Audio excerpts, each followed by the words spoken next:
Hey guys, welcome back to Dwood Reviews. If you're like me, you do a lot of DIY projects around the house, your shop, or on your car. If you've ever used one of those multimeters with the knobs where you have to switch between AC and DC and voltage in your amps, you may find it a little bit confusing seeing how that you're not a professional electrician. That's where I found this device and it comes in extremely handy for me. It's called the Ideal AC-DC Automatic multimeter. It automatically determines whether it's AC or DC, tells you what the voltages are, and quickly helps you identify if there's power or not and how much. If you like videos like this, click on that subscribe button. Doesn't cost you anything, but helps me out a lot. What I really like about this device is it doesn't have an on or off switch, batteries, or anything like that.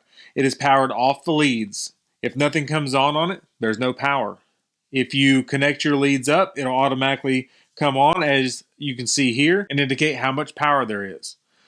One thing I really like about this device is that the caps come off here, and you can usually easily use it in your house to stick into the outlet as shown here, to show how many volts and if there's power in that outlet. What's really nice about this is it has a holder here in the back where, seeing how you only have two hands, instead of having to hold this and then try to hold each lead and be able to see it, you can pull one of these leads out, use this to hold the other one, put it where you need it, and then touch what you need to with your other lead. I use this multimeter all the time in my shop and on my vehicle when I'm working on it. If you want one for yourself, click on the link down in the description below.